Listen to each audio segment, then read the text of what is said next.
How's it going, gamers? It's RebelX here in the War Room, along with my good friend Ronan McCulley, and today we got this luscious little swamp area in the background, which is great because it's fitting for the game we're about to talk about, which is called Evolve, which has just come out for the Xbox One, PlayStation 4, and PC. It's by Turtle Rock Studios, the same guys who worked on the Left 4 Dead series and a little bit of Counter-Strike, and it's a sci-fi shooter, also a third-person brawler game for when you play as the monster. And just to start things off presentation-wise, I have to say, graphics-wise, they did a really good job. No, I think it's fantastic. No, the environment comes alive. They have a variety of different creatures and monsters.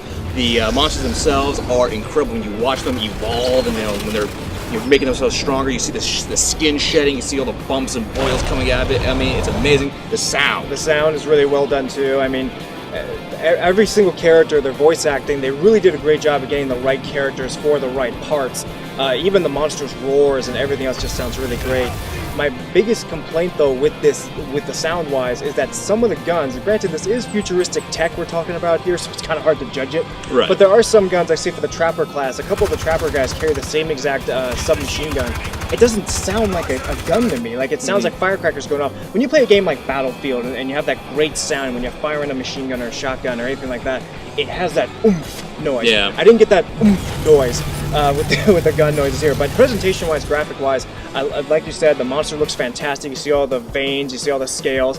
The human characters look great too. They're all got this kind of this Western tech feel going on, and even their armor has like rips on it and just really, really great detail. So detail-wise, they did a great job. Yeah, and all the characters have a very, very distinct look. I mean, and no two characters look the same. No, they don't. So, and my only complaint though about some of the environments, some of the bases that you attack kind of look the same. Although some of the environments do look kind of the same, and obviously you will run into the exact same creatures that inhabit those environments because it's just how the game is designed. But overall, presentation-wise, they did a great job in capturing that alien environment. Now, going off on that, let's talk about story, which, take it away. Okay. What a story, huh? Great story. I love this story. There is no story. There is absolutely no story. They have a setup when you have the first cutscene with the telling, when the captain is going to be telling you, we're going to go into this hot zone and fight the monsters. But really, when you think about it, that's really, despite the variety of different scenarios you can play, in the end, all it is just humans versus the monster. You just kill the monster. There is no story. I mean, at least in games like Left 4 Dead that they worked on in the past, every single mission you would do would then lead off to the next one. Like if you got evac from a helipad in a helicopter, the next mission would take place in the forest because the helicopter crashed there. In this, you just go from arena to arena to arena to arena, and there's nothing intertwining it with each other. There's nothing there.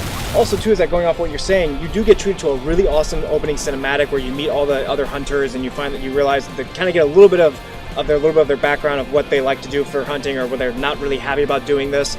But aside from that, which sets up a great premise, they don't run with it. Yeah. I've never seen a game that sets up such interesting characters and it doesn't go with it. Granted, when you play as the hunters and you're in the mode and you're playing the game, they will share dialogue with you. They'll talk about, like remember that time back on Alpha 5 or something, I hunted down that monster, or the robot character will say, oh, look, environment over there, we better go test it out, because that's what my computer... I mean, it's all that kind of really quirky dialogue, but nothing has to do with the story. There's no story here. Yeah, and there's not much of a variety in the missions either. I mean, there's defending the hatch, defending the nest if you're the monster, and maybe there's some with the evac people, but really all it is, even despite that, you just kill the monster. I mean, you don't really see, you don't see them picking up civilians and carrying them to the ships and hoping the ships take off. You're not seeing them go into the stations and getting caught in tunnels anywhere. You don't really feel like you're saving the world. No, you're not. You feel like you're just been thrown in there, because the whole premise of the game is that you're sent down this planet to save survivors. You're there to save people from being killed by these monsters.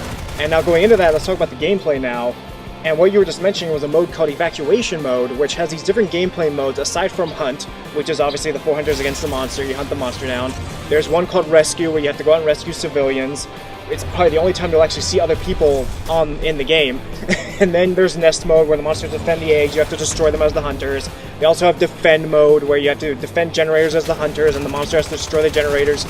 And it's a very fun game mode, but the one that everyone seems to be going towards, obviously, is Hunt Mode, because of the fact that it's a lot more simple and it's a lot more balanced too. Because aside from the objectives that you have to do as hunters, the monster and hunters all have objectives they have to do in evacuation, and in a mode where you're constantly looking out for the monster, or as the monster you constantly have to evolve, having other things to have to take care of aside from the basics, it's a little too much.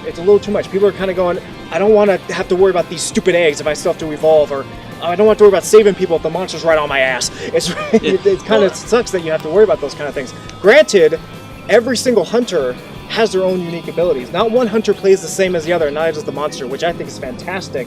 I love how each character plays differently. You will find a character in this game, be either monster or hunter, that you will like to play as, which I think is fantastic. Yeah, and also one thing, when it comes to the missions where you have to protect the generator because the monsters are going to destroy it, there really is nothing. You don't really see like the guys. You don't see the generator blowing up and you have to run and try to like turn it off or fix it. It really is just human versus monster. There's really not a variety in the action. And no matter how different the scenario is, it's just 4 people kill a monster, and you have to work together, which is nice. It's strongly focused on team play, but there's nothing beyond just killing the monster, and that's what kind of really, at least for me, they dropped the ball on that one, and it didn't really meet my expectations because of that. There should have been more to it than just like when you play Left 4 Dead. There are different scenarios. Like when you're on a mission, there are different checkpoints you have to keep going to. You'll keep fighting up a herd. You have to wait for the elevator to come pick you up. You have to wait for the evac. You have to wait for things. You turn something on that's gonna like create a bridge for you, and it makes a noise when the horde shows up. In this one, there's no steps. There's no progression. It's just show up in one location, kill the monster. Yeah, show up in one location, chase after the monster, run, chase, fight, shoot, and then run again. And that's another problem. There's some parts of the game where you kind of just walking around for a long time and nothing is happening. If you're up against a really good monster player who knows all the ins and outs of the map and they know how to play as the monster, you will literally spend 10 to 15 minutes alone just running around, chasing after this guy. And it could kind of drag. It really kind of drags. The other problem I have with this game too, when that happens, is every single map you play on, there's about 7 different species of animals that roam around it, NPC monsters, some ranging from small to big and whatnot. Now, out of these 7 species of monsters, there are 5 that will automatically attack you, be it monster or hunter. And out of that 5, 4 of these creatures, if you're playing as the hunter, will automatically, if they attack you, will get you stuck in this death animation where you have to sit there and watch as your hunter gets pummeled to death, and you can't do a damn thing. You have to sit there and watch as your hunter fights their way out of a plant, or if they're being attacked by this giant crocodile thing. You have to wait for someone to shoot at this creature or attack it to save you. And I'm sorry, I understand the developers wanted to put you in this bad environment where these creatures can attack and kill you, but nothing is more frustrating in this game when you're in the middle of a battle with a monster, and all of a sudden out of freaking nowhere, a regular inhabitant of the planet, a creature runs right in and starts attacking everybody. A couple of your crew guys get knocked out of the fight because this creature attacked you, or if you're a monster and you're feeding and all of a sudden out of nowhere these pack of dogs come at you and start attacking while you're feeding, so you have to run off and go somewhere else. They went overboard. They went way overboard, and I feel that's kind of like the Achilles heel with this game, is that they didn't quite trust the whole premise of it's hunters against the monster. They had to throw a bunch of other stuff in there. Yeah. And that unfortunately, it hurt the experience a little bit for me a little bit. I understand you want me to put me in this environment where there's danger everywhere, but not to the point where it becomes annoying. It just, I don't know, like playing as a hunter, you really have to stick together as a team, which is exactly what you got to do. But if you even show off even a little bit, the game punishes you. The game just beats the hell out of you with it, and I think that's what a lot of people are being turned off by this game. And the other thing too is that this is a team-based game only.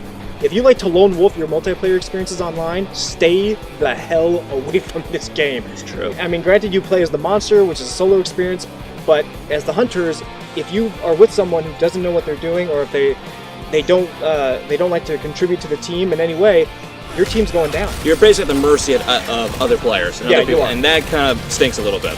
Yeah. I mean, overall, I think this game could have been a whole lot better. I feel in a way that this game, it's good, but it's not great for me. I still had a lot of fun with it, but some people I think didn't quite find it enjoyable. It didn't live up to expectations, in my opinion. Yeah, if I had to give this a letter grade, I'd give it a B. I mean, it's a good game for me. Not great, it's good. I definitely recommend that if you get the opportunity to play it at a friend's house, play it first, and then decide if you want to buy it or not. And for me, as painful as it is for me to say this, I'm going to give it a C, because it had the right presentation, it had the right idea, and I had high hopes for it, but it just fell short. It really did fall short for me, because it's just, there's not enough to it, there's not enough variety, it's too simple, it's too basic, and quite honestly, with the number of games that are coming out later in the year, this game I really think is going to be thrown under the rug. They're going to have to come up with some really amazing DLC, not just new monsters or hunters, but new maps and maybe even new modes for this game to survive throughout the summer. But I mean, all in all, this game really will depend upon how you feel about it. For me, I enjoyed it. For you, missed opportunity. Yeah, so, agreed. Yeah, so a B for me. C. There you go. On the positive side, the presentation and sound in this game is very, very well done. Every single hunter and monster in this game has their own unique abilities that really differs from each other, so you'll always find a character you'll like to play as. And finally, if you're a big fan of multiplayer modes where it's team-based only, you're going to find a lot to love in Evolve. On the negative side, however, there's really no story. You have all these characters with great personalities, but they don't really go anywhere with them. They don't push it further enough. When it comes to the modes, there's really not much of a variety. It's just basic, you versus the monster, kill it, and that's it. There's really no variety in action. There's no progression in the missions. It's just drop into the zone and take care of business. Alright gamers, hope you enjoyed our quick review on Evolve here in the War Room. My name's Rebel X, this is Roland McCulley, and we're going to be seeing you guys next time. We're going to be doing a review on Battlefield Hardline along with some other gameplay tips and tricks vids. Until then, feel free to like, share, and subscribe to the War Room. Until then, we'll see you guys next time here in the War Room.